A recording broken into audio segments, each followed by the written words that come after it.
Thank you again for joining us. And a huge thank you to Jesse McDougall of Studio Hill Farm in Vermont and with the Regenerative Food Network.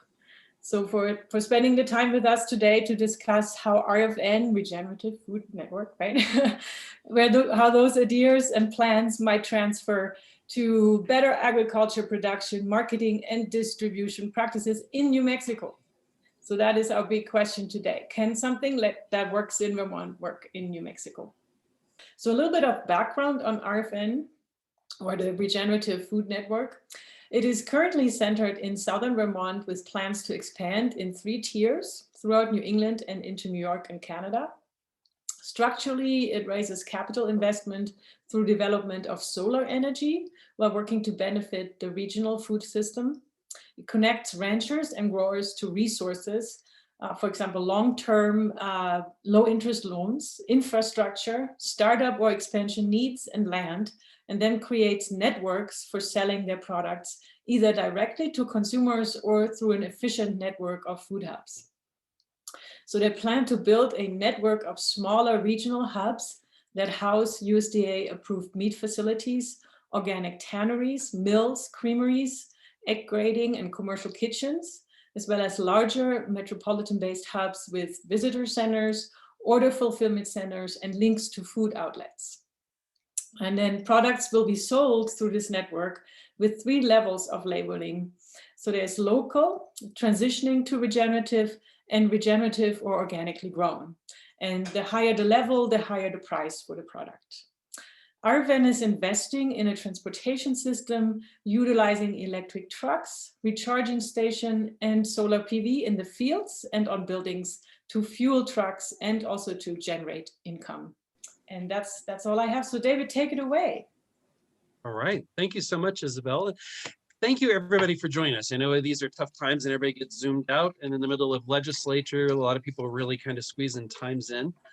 Special thanks to Jesse for making the time to join us. Really look forward to the conversation.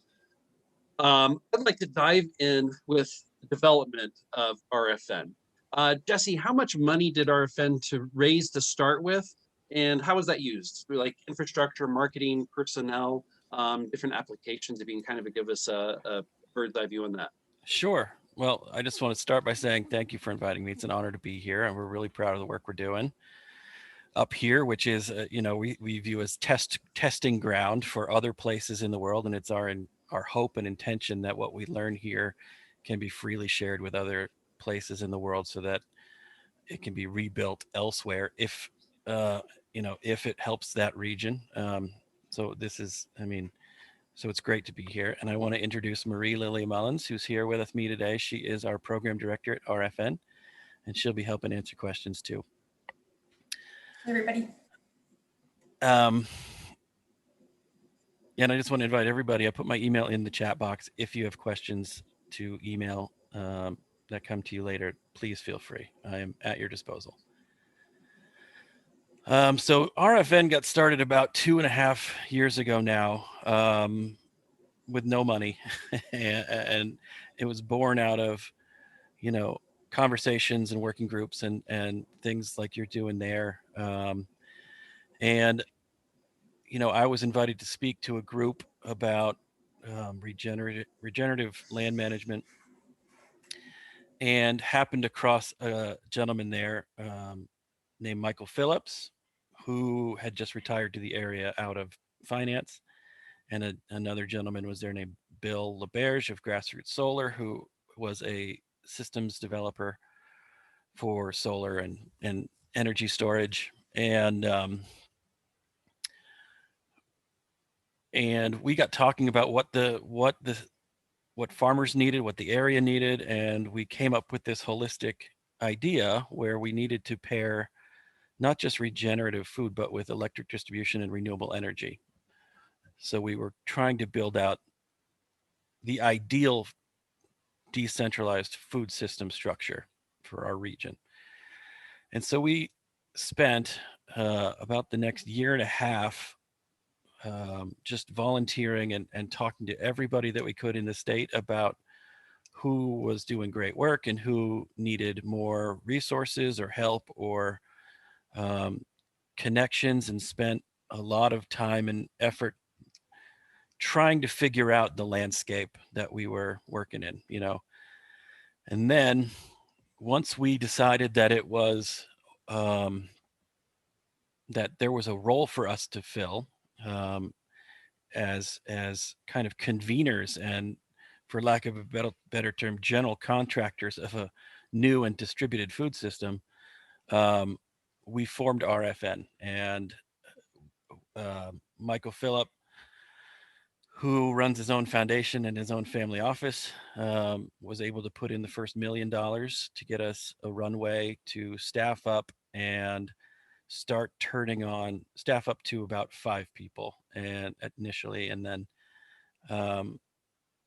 identifying or turning on the local infrastructure that we identified as bottlenecks to growth. So what we identified was, you know, producers, livestock producers in our area had to travel 4 to 6 hours away to have their animals turned into food legally, and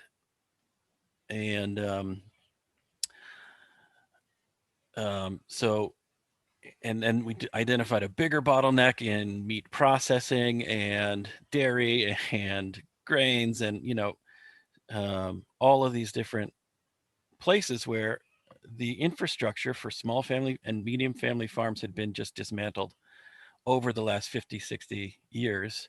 So we started developing those projects, and we were able, with that first round of funding, turn on the first slaughterhouse, begin the development of a central processing facility, purchase a tannery, so that we can move toward whole animal utilization, plan out and partner with distribution companies and invest a little bit in them to help them expand, identify customers for products and such like that.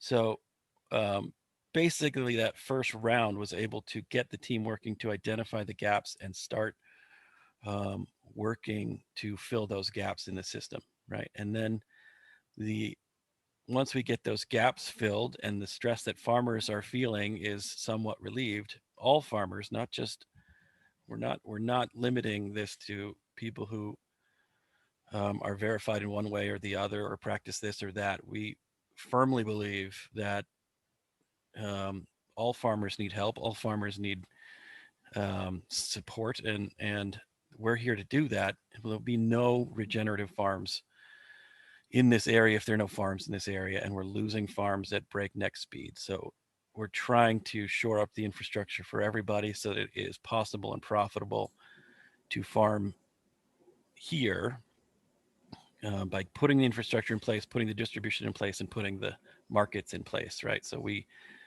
went out to, as RFN, went out to like UMass Amherst and talked to them about what we were doing, and they serve 50,000 meals a day, and they said, because they were mission aligned with us, yeah, we'll be your first customer, and that can get food flowing, right? So then we were able to go back to producers and say, listen, we have this contract for, you know, X number of pounds in vegetables and cheese.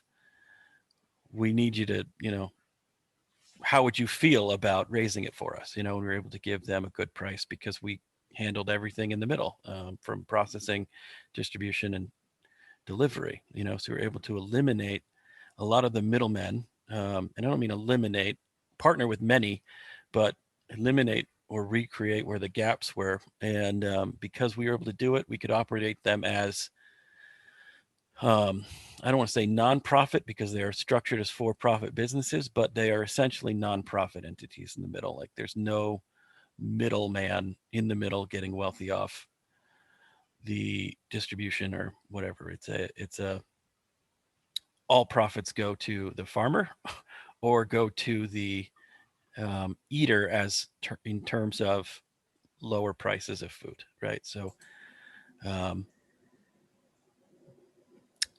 Can I clarify on a couple of things? Yeah. You said you started with about 5 staff. Can you kind of just describe what their positions and expertise were? And then Absolutely. in terms of the processors, Yeah. so the tannery, meat processing, does RFN own those and then run them at basically a zero profit? Well, the first question is, we had, let's see, we brought on a man named Kyle Phillips, who had been in solar development and big renewable energy development projects, to be CEO of the company, because he had been used to project development, building billion-dollar projects out, and he just wanted to get into food. And because of the many benefits he saw to regenerative management, beyond carbon sequestration, human health, rural economic development, all the benefits you see when natural resources come back to an area, and economic resources come back to an area. So Kyle was there. Bill LaBerge, the solar developer, was on staff, and he was in charge of the energy and transportation sector. So he is identifying projects for solar renewable energy where we can put out panels in fields and have grazers underneath them, for renewable energy production and regenerative management in the same acreage. And then we had myself as director of regenerative ag, kind of leading the food vertical, meaning product development, farmer network development, and the meat plant and the tannery, and identifying the gaps in that system. And then we had a chief technical officer who handled all of the websites and emails and stuff that every business needs. And then we had a COO who handled contracts and taxes and leasing and all that kind of thing. So basically the bare minimum of what a company growing needed at the structural level. And then as we grew, we brought in Meri to handle, she's like the utility infielder. She handles everything very, very well. And then as we grew out and word spread, we started bringing in people who were passionate about what we were doing and applied their unique skill sets where we could. So we have a videographer, and we have farmers who are, proficient in growing this or that. And a lot of it was done through, those core employees were integral in getting us through the first year. And beyond that, we partnered with a lot of people. We built this. We don't need to redo everything. We don't want to redo everything, or, if there are people in the system doing good work and we can help and amplify and partner with them, that's our primary goal. We'd rather do that than rebuild anything. And to the next point, we're only building and owning the things that nobody else is doing, that we see as essential to making farming possible and profitable. So yes, we do own the meat company, but had there been a aggregating meat company in the area, we would have sought to partner with them first, and everything that we're building now, whether it's distribution or meat plants or the tannery, we're doing that out of necessity. And we have a 10-year plan to transfer RFN out of ownership for all of them in 10 years, so that they are employee owned, locally owned companies in 10 years, so that they're part of the network. The system is flowing, but management, profits, dollars stay local. So we see us as a bridge to a truly localized regional system. And it's our hope that we can just get the whole thing spun up and flowing. This might be a good time to bring the question of what role does solar play? Because $1 million is a great first investment, but clearly it can't build out, Right. the cannery, the meat packing, all the infrastructure and trucks and personnel and everything. And to my understanding, that's your investment wing, right? I'm sorry, you broke up a little. Oh, I'm sorry. So the solar is basically your investment arm of RFM. Well, no, not strictly. All right. So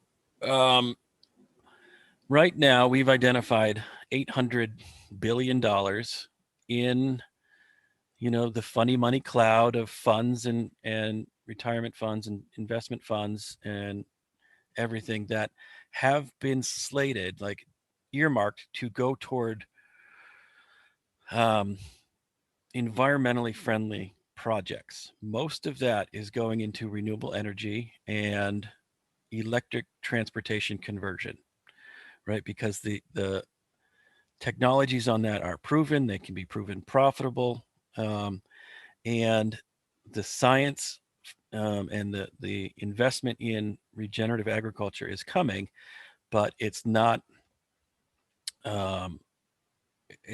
doesn't flow as easily, right? Because a lot of the success stories are anecdotal. They don't have the data that make investors feel comfortable and safe on that sort of stuff. So that's all coming, but the money is already earmarked and has to be spent on these globally beneficial sectors. So while we did want to build the 3-tiered system, like food, energy, electric distribution, it's easy to start conversations with investors about renewable energy and electric conversion to our electric distribution fleet and building out the charging system for that. That's like a no-brainer for them. That money has to go to that anyway. And then we say, also, we need X for food, because on the back of this distribution system, we'll be moving food around the region, right? We're buying the fleet of trucks, we're building the charging infrastructure, we're building the renewable energy infrastructure to power this whole system. That makes sense economically, but also we're going to do food, and they say, oh yeah, take whatever you need for food. And then the science will bear out in time that it's also economically profitable to begin regenerating natural resources in area through these, holistic and regenerative management practices. So it's not strictly our investment strategy, but it does get conversations started, and it does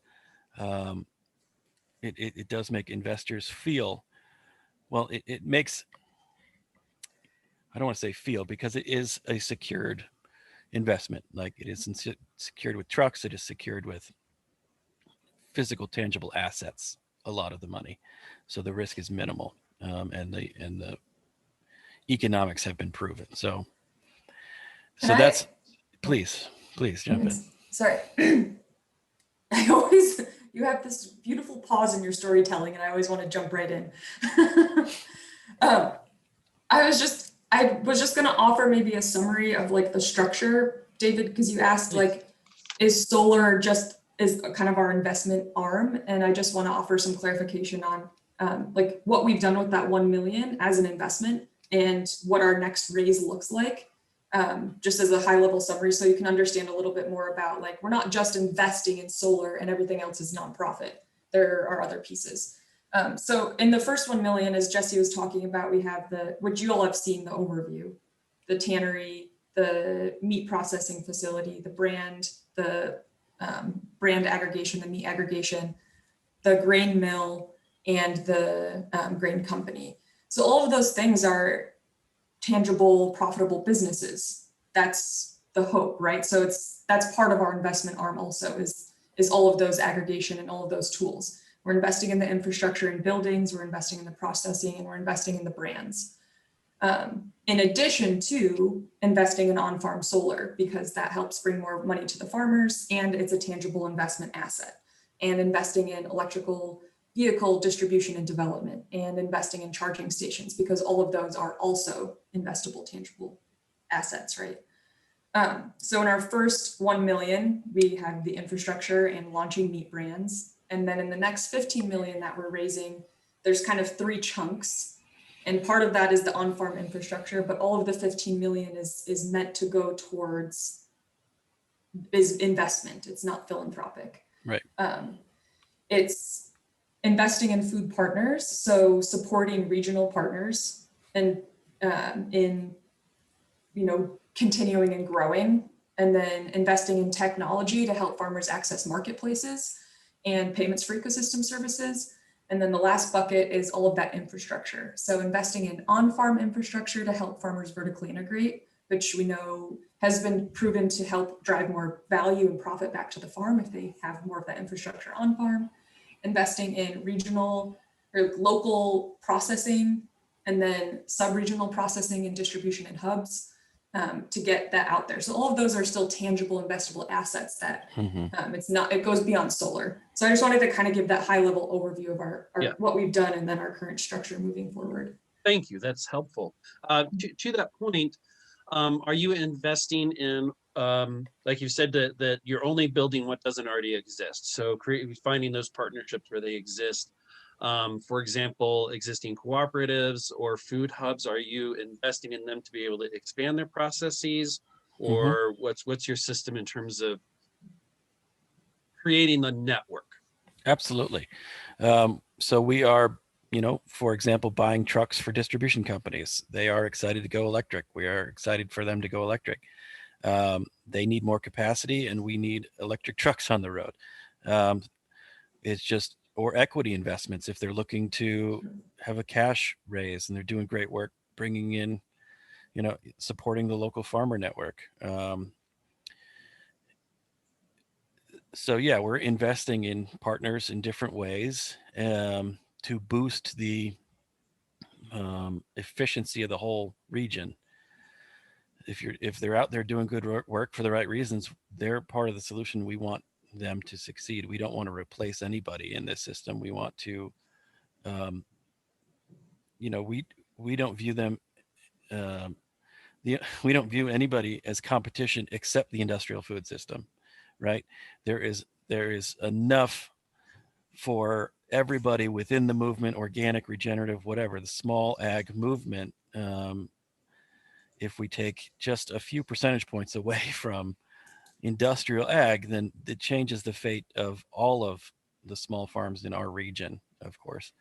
And we're lucky to have New York and Boston and Albany and major markets right on our doorstep that are right now fed by the Midwest.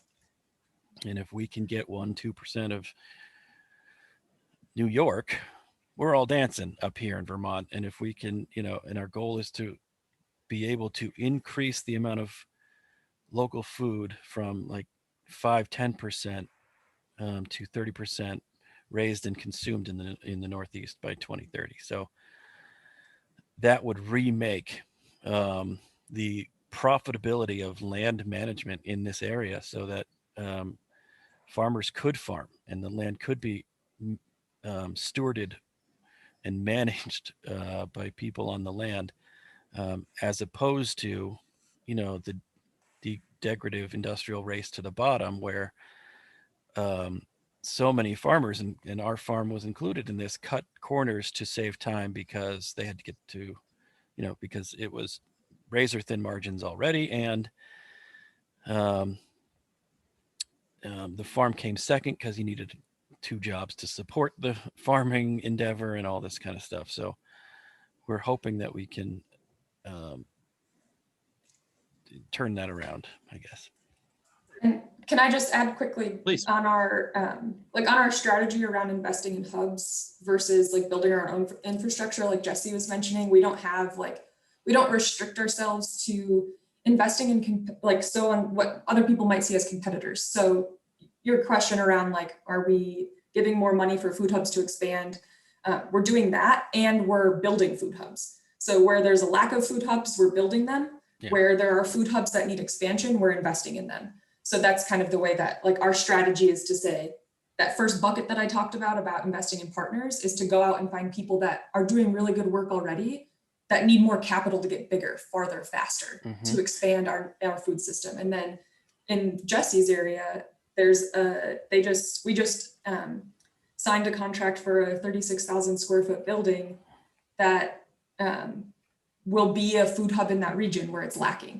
So that's kind of a little bit more on our strategy around that. And the idea with that is if we can boost the power of every food hub and help them work together better and build a network. In Vermont, I don't know if this is true in New Mexico, there are food hubs in different regions of the state, but they don't often work together. They serve their local area very well, which is great. Sometimes they cooperate, but we're hoping that what we can do is help bolster that network to begin exporting food. You know, we very much want to boost the amount grown here and eaten here, but we also know that we need to begin exporting food so that we can begin importing dollars back into the community. I call it, you know, reversing the Walmart effect, where, you know, we can all earn $1, and as soon as somebody spends it at Walmart, it goes on a truck and it leaves town. We need to begin farming in a way that regenerates our natural resources, you know, and then use those farm products to begin creating the streams of money coming home that are not dependent on tourism, and not dependent on, you know, second homeowners coming in and that sort of thing, but a reliable export so that we can bring money home and create jobs. Because right now in our area, we're losing schools, we're losing ski mountains, we're losing factories, companies, you know, but what we still have is the soil and rain. We're blessed to have rain in this part of the world. So if we can stop the degradation, which is happening here much too quickly, and reverse that with profitable endeavors, then we can base the economy here on what we call solar dollars, you know, like the value created from the energy streaming down on Earth. Yeah, it's interesting how we have many similarities, but in New Mexico, we have a problem that we export 95% of our food and don't keep it here in the state, and the money all goes away to brokers and processors. Yeah. I'd like to come back to kind of the organizational behavior, which we started touching on, because I want to find out a little bit about the farmer interaction.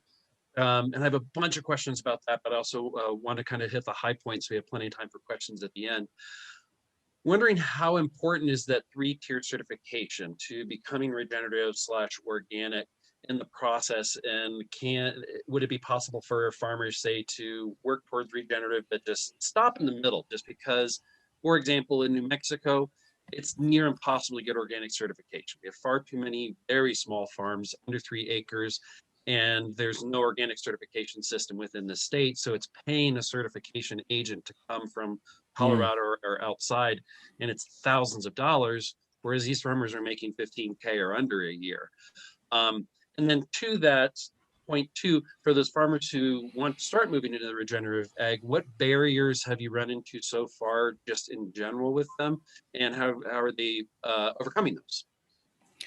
Those are great questions, and from my thinking, I don't put, from a farmer point of view, we're not organically certified. We're not certified regenerative, other than we are, you know, a savory hub, and that kind of confers some level of verification, but we're not yet in their EOV, ecological outcome verification program. We hope to be, but only for market purposes, right? We don't need that. We don't need organic or regenerative certification for any other reason than it opens us up to new markets. And that's what I see as the real benefit of those programs. We support both the organic and, you know, any regenerative program that verifies it accurately. We view, the way I see the organic program is it at the moment, and I realize this hasn't been true historically, but at the moment, what it verifies is that there isn't chemicals in the food. Like, their list of chemicals is kept out of the food, and that's great. And some assurance that the land was treated well, you know. And the regenerative thing, verification, certifies something different, that doesn't verify what is in or not in the food. It just verifies how the land responded to the management while the food was produced. So in the RFN model, we work with everybody in year in, at the beginning, because like I said, we want to help everybody. It is our hope that we build a system that makes it economically advantageous to consider regenerative or holistic management, whether you're in livestock or crops or perennial trees or whatever, and participate in the EOV program or the Rodale Organic Certification Program or the Organic Certification Program for the economic advantages and markets that it opens up to you. So, for example, there is a ceiling that we can charge for food raised conventionally.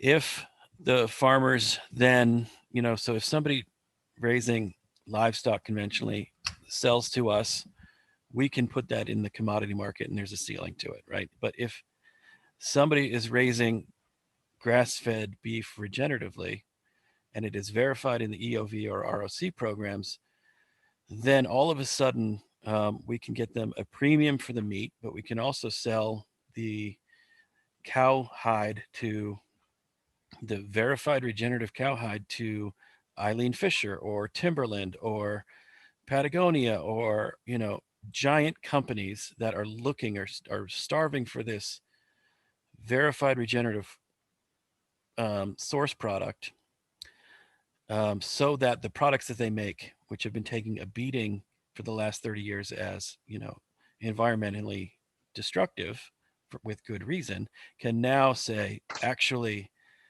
this leather bag was good for the planet. It sequestered carbon, or this wool has proven to sequester carbon. Not only that, through the data tracking that we're doing at RFN and with our partnership with Hudson Carbon, you can actually trace it back to the land or field where it was raised and see how much carbon is being sequestered in that field. But not just, I don't want to narrow it to carbon. That's kind of what the markets are talking about. But we are tracking also not just the contents of the ecosystem, but the function of the ecosystem. So how has the water cycle improved, the mineral cycle improved, the solar capture and energy flow improved, the biodiversity improved, how is the whole ecosystem recovering from that product or that food. So big companies, and through public-private partnerships, I think we can direct a lot of money to farmers who are managing their land this way through the extra sale of the products that they're producing, like the skin in addition to the meat, or the chicken feet for dog treats in addition to the chicken, a premium, that's number two, and payments for ecosystem services, right, from companies that are looking to offset or or states that are looking to spend money on environmental improvements.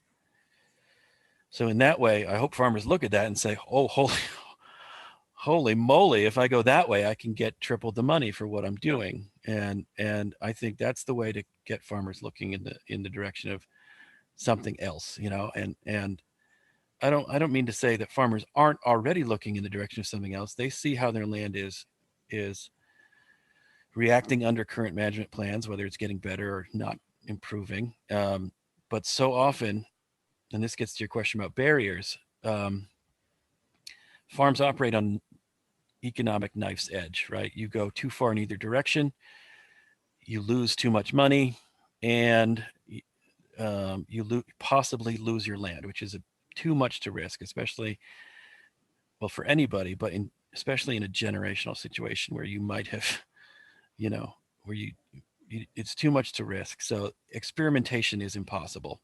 So you're stuck in this model, and you might be carrying huge debt and can't get out of it. So the barrier there is not a lack of imagination or a lack of willingness on behalf of the farmer, but a lack of ability just to try something new. Because if you stop fertilizing and you stop tilling and you stop using that seed or whatever it is, there's a collapse that happens because the fields in conventional management tend to be so degraded after so long. it happened on our farm. We lost crops for 2 years after we stopped all chemical inputs, and had to struggle through those years. Luckily, we had a business on the farm that helped get us over that gap. But if we, as a society, decide we need this transition to happen, what I'm hoping is that we can do, future contracts, forward contracts, that sort of thing, to guarantee sales into year 2 and 3 and 4 and 5, and we have the luxury up here of ecosystem that's quick to recover, because we have regular humidity. Down in New Mexico, that process will be slower. It could be 10 years of transition and recovery for the worst degraded parts of the land. But if states or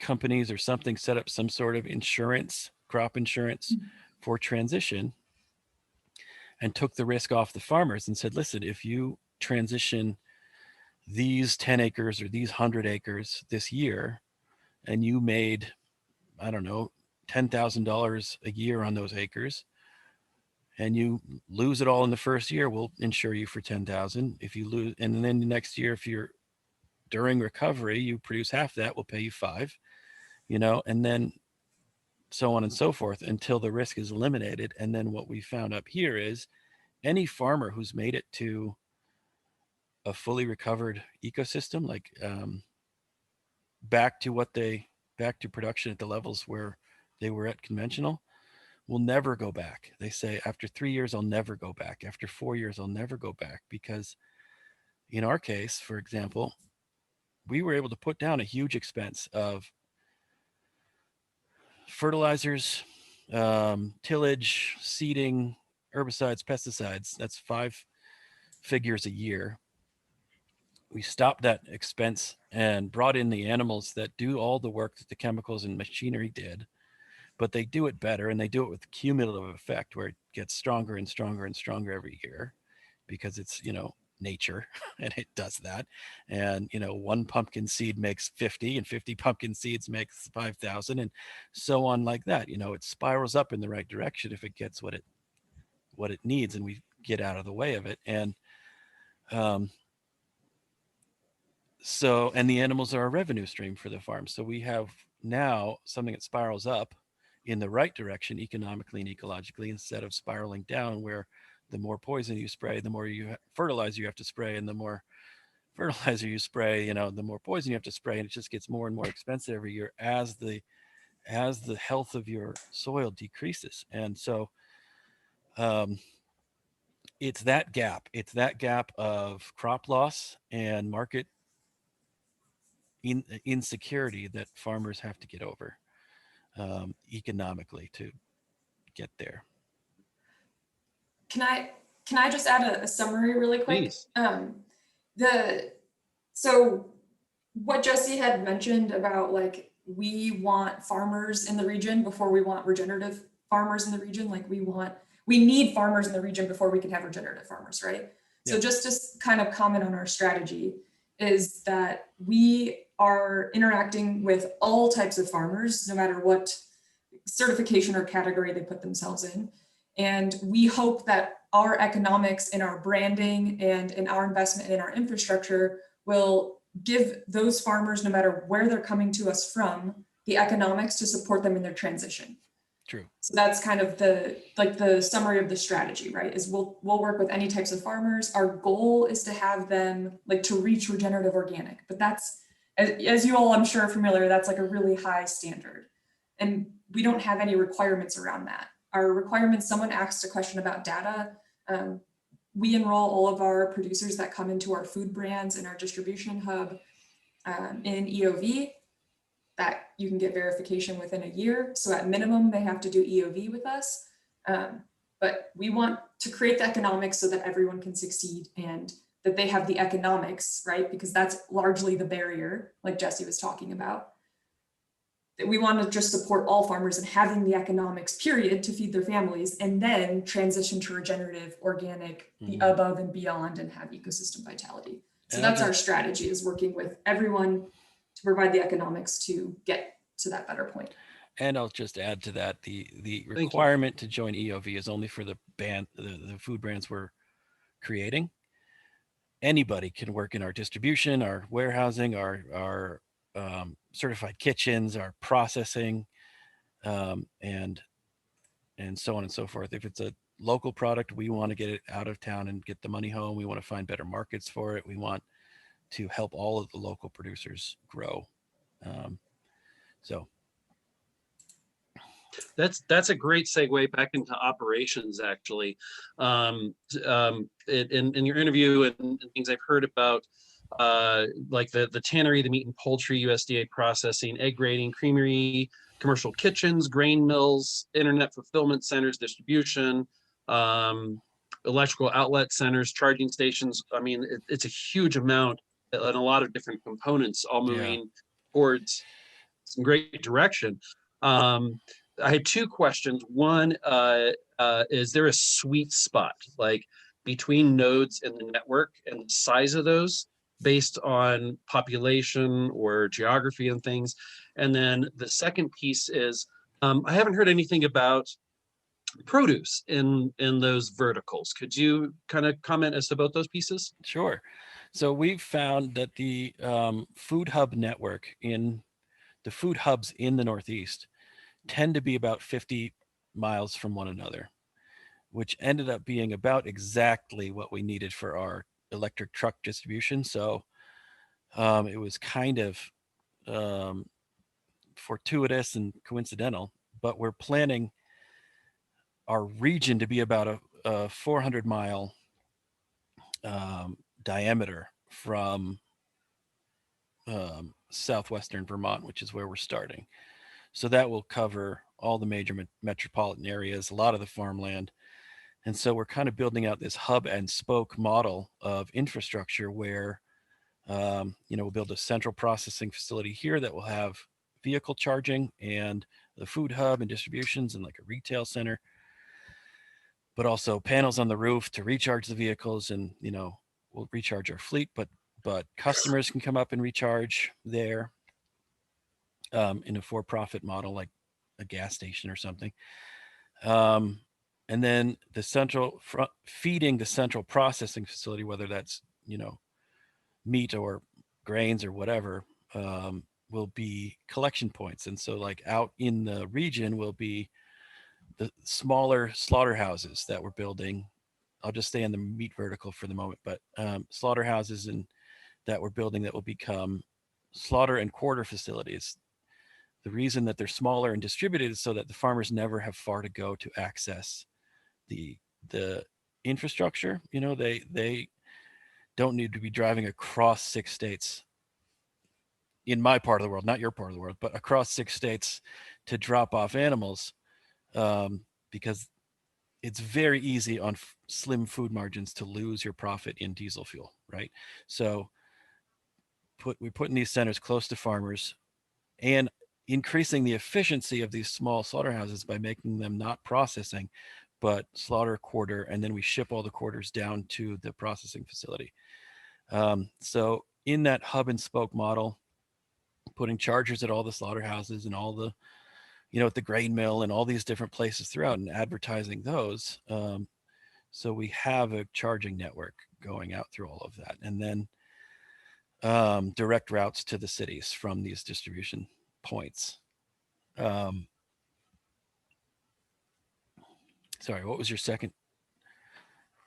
The second one was about produce verticals. Produce. That's one of our. Well, we raise a lot of produce in New Mexico, but ship the heck out of it outside of state. Yes, we are intending to do a produce vertical down the road. We started with livestock.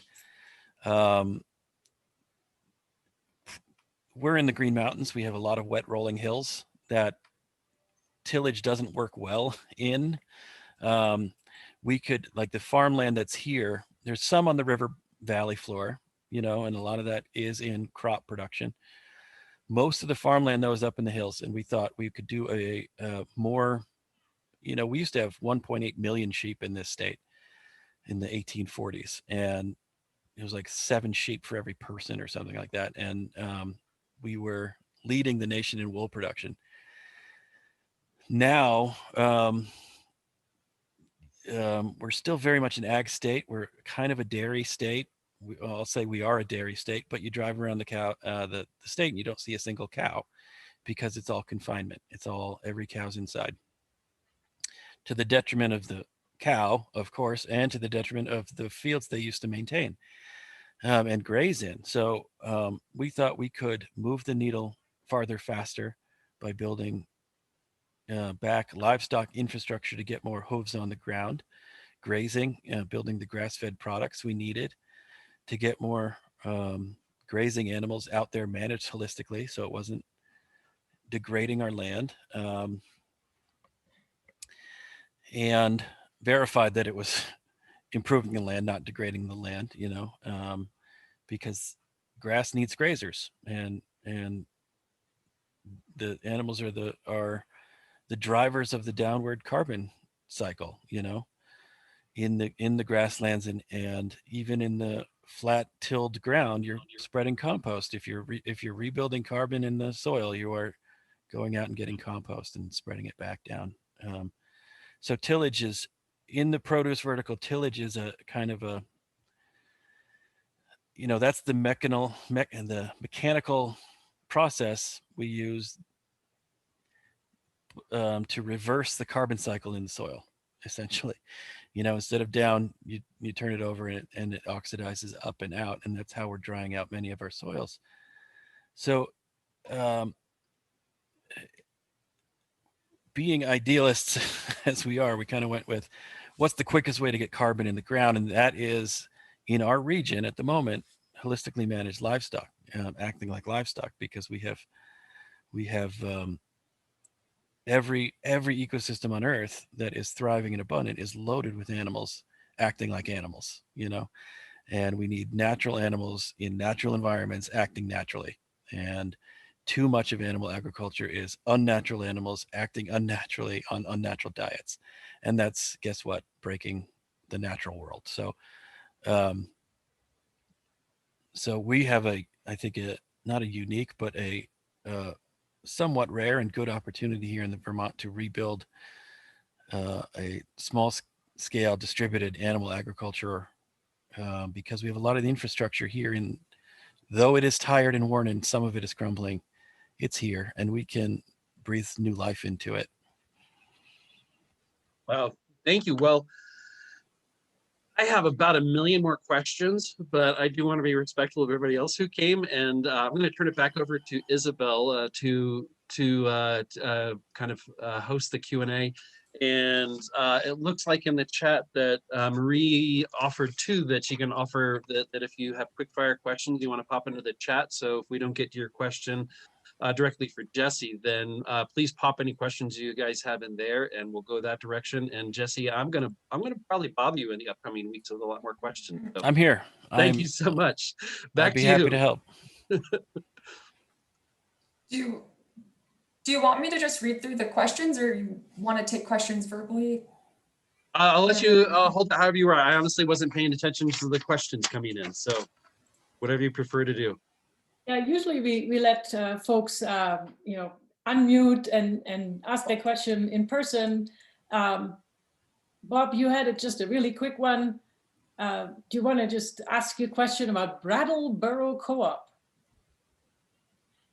Yeah, in terms of your distribution system, I was involved with the Brattleboro Co-op about 10 years ago.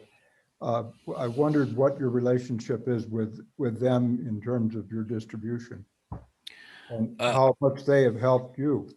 Well, we've talked to every food hub and co-op in the state. We are working with a company called Food Connects over in Brattleboro, and they work with the co-op over there quite extensively, but we haven't yet formalized any sort of partnership with them. If you think we should, then we can reach out, absolutely. But our focus at this point has been with Food Connects over there to service Western Mass and up and down the 91 corridor. And then on the other side of Bennington, in the Albany, Troy area. We're working with a distribution company up there to service New York and up to Albany and all of that. So much to come. That's great. A connected question from Alicia, and I actually just had a more comment myself. So as you were speaking, I was kind of visualizing, I'm a visual person, so I was visualizing the Regenerative Food Network as kind of a web that is laid on top of the existing, conventional, normal, already there kind of food system that we have. Is that correct?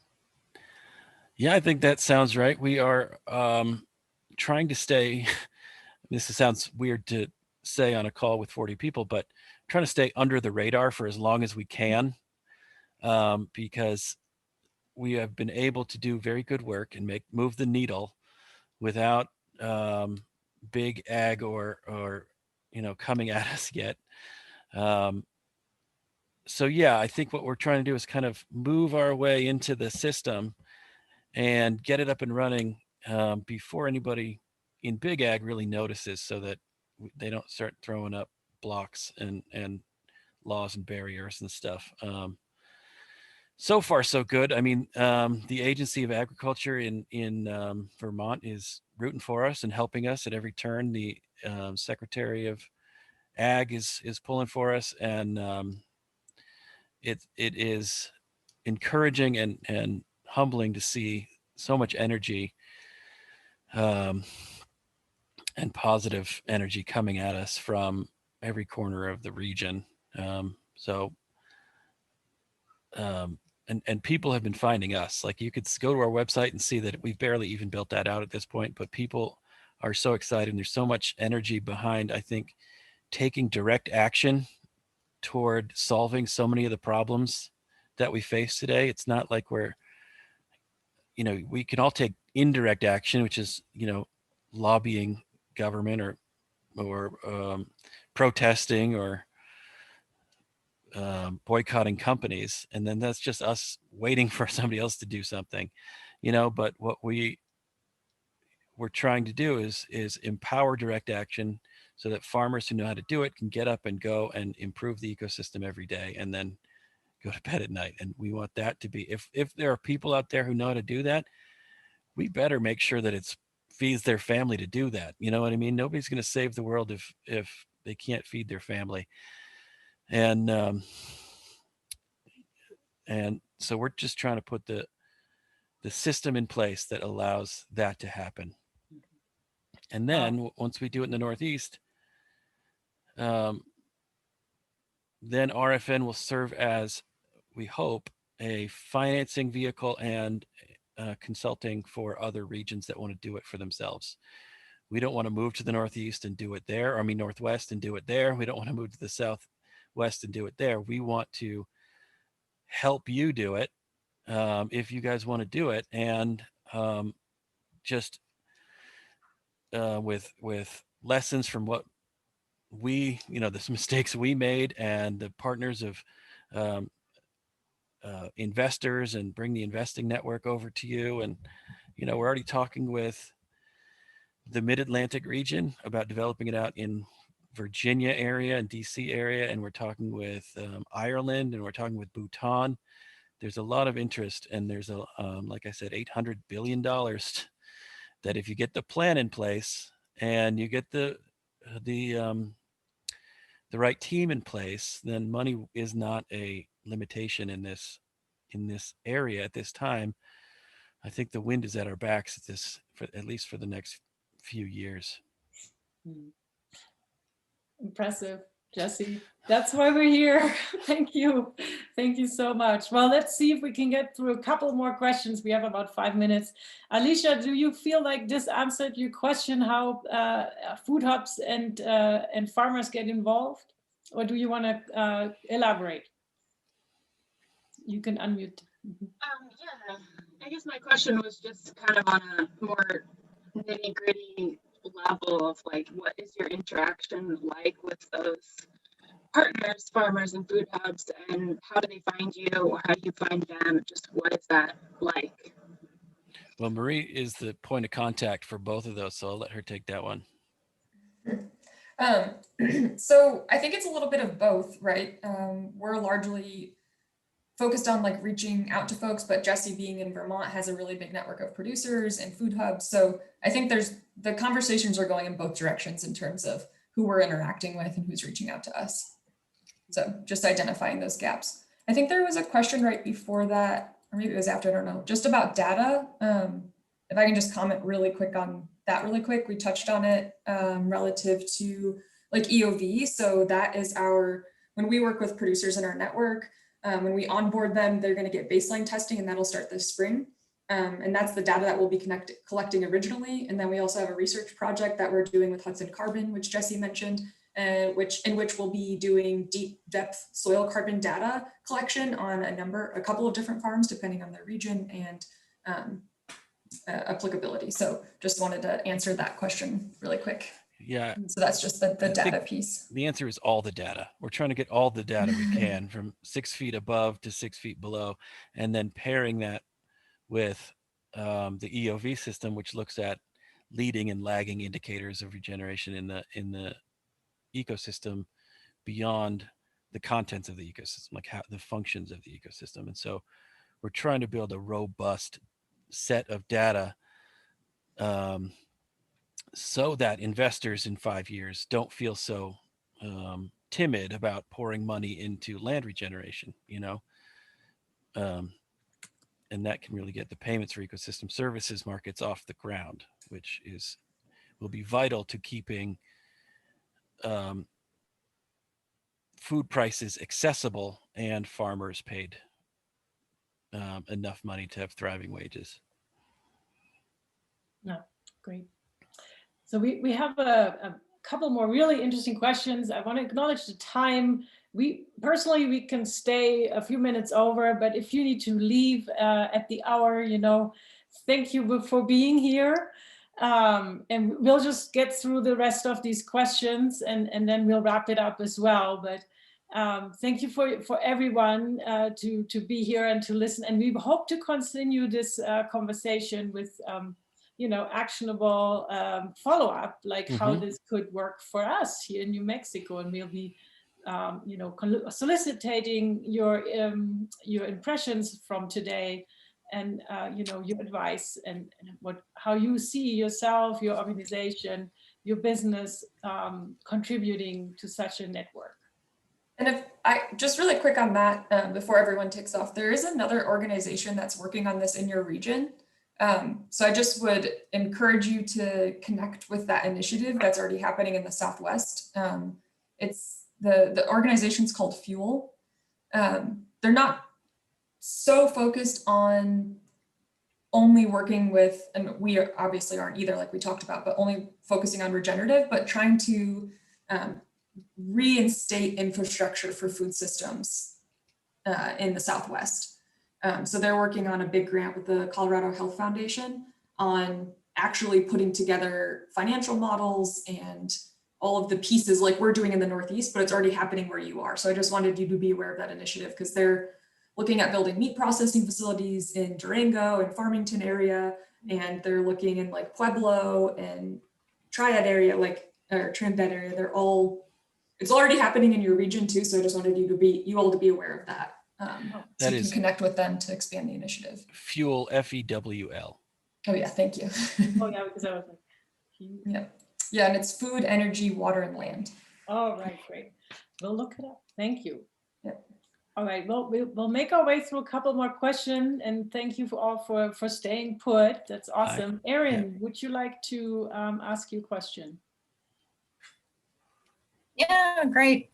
Hi, Jesse. So I just wanted to, you kind of this a little bit, but just kind of in the outset, when you were formulating relationships and partnerships and working with different groups, what was your process, to identify less than at the 100,000 foot about assets and gaps, but how did you connect with and maintain momentum and facilitate dialogues that then now have yielded this wealth of knowledge for the region? Because I think what sometimes happens here, we're aware of a lot of different underutilized assets throughout New Mexico, but we have nonprofit, for-profit, agency-based, storage and fleet and all these different things. So how did you penetrate that, to really feel like you understood kind of where the gaps were and everyone kind of supported that information?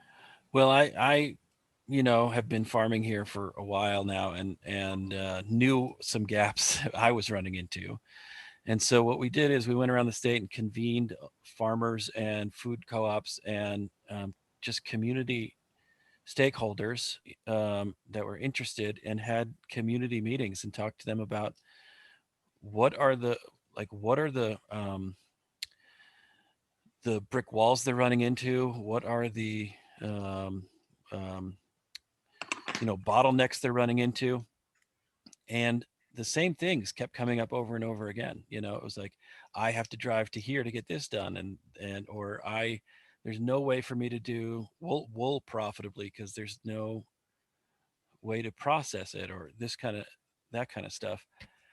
And it just became pretty clear that we couldn't solve the whole state's problems, not with the $1 million we had, but we could focus on a region, prove it there, and then use that model to draw in more funding for a bigger area, and then out and out. So we found initially focusing on an area of 3 counties. It's just Bennington, Windham, and Rutland counties in this area that have been traditionally underserved by agricultural infrastructure. We have no highway, coming here. It's like we're 4 hours from everything kind of place, and identified the gaps here and filled the gaps here. There are still gaps throughout the whole region that need filling, but we're starting to fill the gaps here.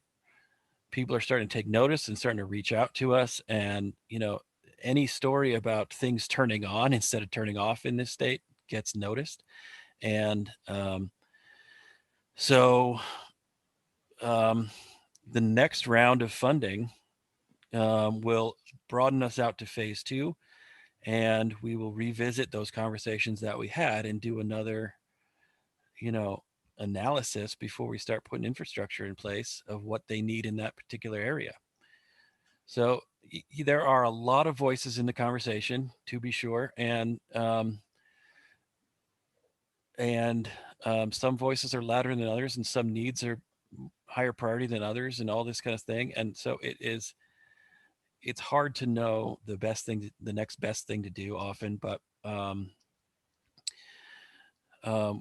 we just kind of build a analysis out of how do we do the most good with what we've got right now. And we've built this, and we say to everybody, listen, the dairies in this state are struggling, and we're not starting with dairy. We will get to dairy. We are hoping to help dairy. We don't know if we can yet, but this will be our plan for it in 5-6 years. But first distribution network's going to help everybody. This food hub network's going to help everybody. These outside markets are going to help everybody. So we're kind of like laying the foundation for more help in the future. And we're trying very hard not to make promises we're not delivering on. And we like to talk about things we've done, not things we want to do, because farmers in this area have had their hearts broken 1,000 times, and we're hoping that through small, slow, steady progress in the right direction, we can earn farmer trust and help people feel hope again in the system, and get more farmers into the area ultimately. Right. And that's actually a regenerative principle, to start not with your worst looking field, but with your best field, and to improve the soil or improve the ecosystem there. So the next question is maybe something that Meri might want to answer from Marianne. Marianne, would you like to ask you 2 questions you have, actually, maybe briefly? So just a background, my business is a membership-based online general store. We're very new. We've been open for about 2 months. We source regionally. Small growers keep 100% of the retail price for their goods. And my question is our main goal, aside from increasing access, is to help farmers have increased wealth and autonomy. In your experience, what are ways that you've noticed distribution or marketplaces helping work towards the regenerative effort? Yeah, I guess to build on what Jesse was saying about like not wanting to oversell what we haven't done yet, we haven't launched an online marketplace yet. That's something that we're doing this year. But I think part of our strategy around that and what we've learned just working in the space in general is Jesse likes to say a lot, like, we want to enable farmers to farm. So by providing like the online marketplaces that not all farmers want to develop, Jesse's gifted that he's also a web developer too. So he has this beautiful website for his farm. But if you looked up my farm, you wouldn't find that. And that's something we've just given up altogether, is our website. But anyway, so like, I think that providing, to reiterate your question, it's like, what are those things that farmers need to have greater access to distribution and consumers? So we're working on the technology to provide that distribution, direct to consumer sales, and marketing of their products so that they can have better market access, but still be able to focus on farming themselves. Yeah, we give them half their day back in that way. You know, so many farmers wear 16 hats, and which means it takes them away from production. You know, we're not farming in this area up to the level of the land's capacity. We're farming at the level up to the market's capacity, you know. And another thing I'll say about the market helping out, we found in our discussions with, like I said UMass before, so I'll use them again. They're a giant organization. They are progressive and want to do the best for their local economy and local ecology. So they were able to jump on board as long as we could provide them with regenerative food. And we're going to pair that with a big education campaign throughout their dining halls that taught people what we meant by regenerative food, and the idea that we can raise food in a way that regenerates natural resources, and humans don't have to eat ourselves off the planet if we adopt, you know, these old / ancient practices, right? Or management making decisions. And another thing is, like I said, with Eileen Fisher, Patagonia, Timberland, they are desperate for raw materials that have been verified as regenerating the ecosystem, and nobody on any scale is producing them yet, right? No region on any scale is producing them yet. So if we could get the Northeast or Southwest or one of these places beyond one farm one-offs to begin cranking out this EOV verified or ROC verified product, we could really help out. I mean, that is a market-driven shift, right? So that is producers meeting the needs of the market, which are severely underserved at this point. So there is nothing but opportunity in the local level and on the giant corporate level for this to happen. And it can be profitable. It doesn't have to be driven by people chasing grants every year, every 5 years, which is exhausting and can only go so far. So, I mean, one of the things we determined when we looked at this problem in Vermont is there's not enough money in Vermont to solve Vermont's problems, right? If we're looking for money within the state to solve the declining agriculture system, it won't happen. You know, there are 2 rich families in the state. They've already been extremely generous and with the food system, and how often can you keep going back to them? So the idea is, if we can identify the market in New York, identify the market in Boston, then we are all of a sudden opening up this effort to out-of-state money, because the investment in what is right now a Vermont agricultural initiative has implications for getting regenerative, nutrient dense food into New York and into Boston and into Massachusetts. And then all of a sudden, those giant funders like the retirement fund of the state of New York and those dollars that they've earmarked to spend on helping New York's ecological effort can come into this effort, right?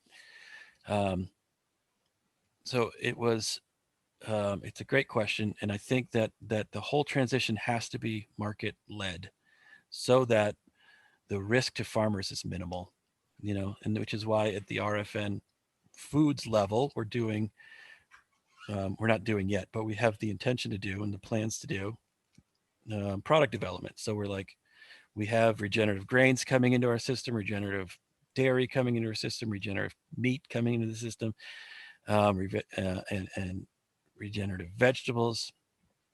So let's design a frozen pizza line, you know, of 100% EOV regenerating. Let's put them all together and then create the food brand, get it out there to consumers. And then what we can say is, listen, we've created this product. We need you to raise grain, chicken, tomatoes, you know, all of this stuff for this product. Instead of saying, hey, we really think regenerative is great. Why don't you go raise something? And then we'll hope we can sell it. You know, that risk is too great. People can't take that risk. So we are going from the market back in many cases. I was to that point, I was talking to somebody at our economic development office and they were saying that make sure you always have a pull through the system. Yes, that's as right. opposed to a push where things get kinked. Yeah, and I've noticed, you know, there is great work going on right now in the oceans with 3D ocean farming, and you guys should check out Green Wave. A guy named Brent Smith is regenerating ocean floor at breakneck speed and rebuilding reefs and rebuilding the oceans and sucking the carbonic acid out of the oceans. But he ran into, because he's growing kelp on seeded rope, and the bull kelp that he's growing grows 3 feet a day, which is pulling all that carbon, in which we have excess in the ocean, out of the ocean water.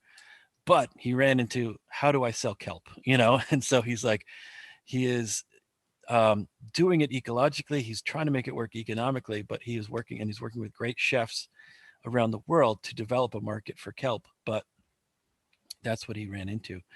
So we're trying to lead with the product and then work back to what we can raise regeneratively for that.